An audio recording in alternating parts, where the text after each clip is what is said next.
So what's up mga ka-agri? So ayun, schedule po kami ngayon na magpaligo ng mga manok. So ito po yung binaksina natin last week. So ngayon okay na po sila. So gagawin namin ngayon, magpapaligo kami para po matanggal na yung mga kuto at hindi bumalik yung kanilang Falfax. So ito po yung gagamitin namin. Siyempre another product of Battlecock na Triple X shampoo. So ito na po ang ginagawa ng mga kasama namin dito. So una, siyempre binabasa muna bago po paliguan sa may Triple X shampoo para po hindi masayang yung ating shampoo na ginagamit. So ayun, so ito pong ating Triple X shampoo ay merong N70, CAPB, CDA, aloe vera extract, cypermethrin at citronella extract. So mabisa po itong pangtanggal ng red mites, hanip, garapata at leg mites, at maging sa mga lamok po, pampatanggal din po ito. So kadalasan po kasi nagpaparami ng Falfax sa ating mga manok or ng bote ay ang lamok. Kapag kinagat po yung isang manok na may bote, tapos lumipat, kinagat yung isa pang manok na wala namang Falfax, may lilipat na po yung virus na dala ng lamok. So ayun po, kaya nagpapaligo tayo. So dapat nagpapaligo po tayo ng mga manok every 15 days. So and mga ka-agri, ito po yung mga papaliguan namin. Ito po ay nasa 100 heads na po ito kasi may dinagdag pa ako dito. So ayan po, so papaliguan namin at update tayo. So ito rin po yung binigyan namin ng vaccine ng mga manok. So far okay na rin po sila, wala nang mga bute or Falfax. At syempre nakatulong, napakalaking tulong po nung binigay natin na Sulfur Cure sa umaga at Premoxil powder sa hapon. Kasi po naiwasan natin yung kanilang, at ayun po, wala pong casualty or wala tayong mortality na naitala. O ibig sabihin po walang namatay dahil sa Falfax na tumama dito sa ating backyard farm. So ayun po, maraming salamat sa mga tropa natin na tumulong sa pagpapaligo ng ating mga manok. So ito po ay nasa 100 heads, kaya ayun, kailangan ng mas maraming tao.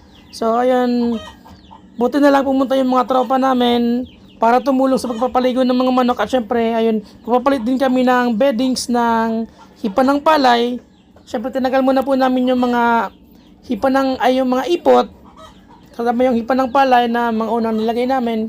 Then ngayon, pagkatapos po namin magpaligo, papainitin po yung mga manok, tapos nilinisan po namin yung ating growing pens at i-sprayan po ng mga sobra sa ginamit natin na pagpaligo ng Triple X para po matanggal yung mga insekto na nasa loob ng growing pens.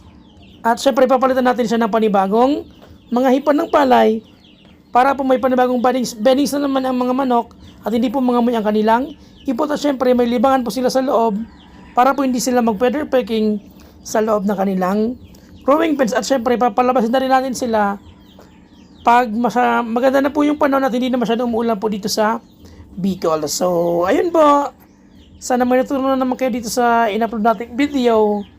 At dapat po talaga lagi po tayo nagpapaligo sa ating mga manok para po wala silang mga insekto or mga tinatawag natin external parasite na pwede pong mag-cause ng sipon, halakat pisik at syempre ng iba pang blood infection sa kanila, katulad ng sinasabi ko nga yung Falfax, ng malaria, ng coccidiosis at iba pa pong mga sakit na dala ng mga insekto na gumagapang at kumakagat sa ating mga manok.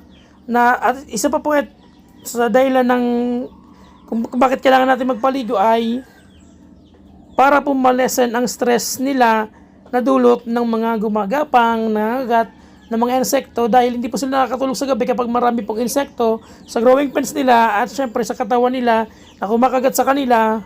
Kaya yun, medyo kapag na-stress po, pwede magkasakit at pumapayat po yung ating mga manok at minsan po hindi na sila nakakabalik at sila po ang tinatawag nating nabaabansot or hindi po sila tumataba kahit anong ibigay nating mga vitamina at kahit anong deworm ang ibigay natin sa kanila.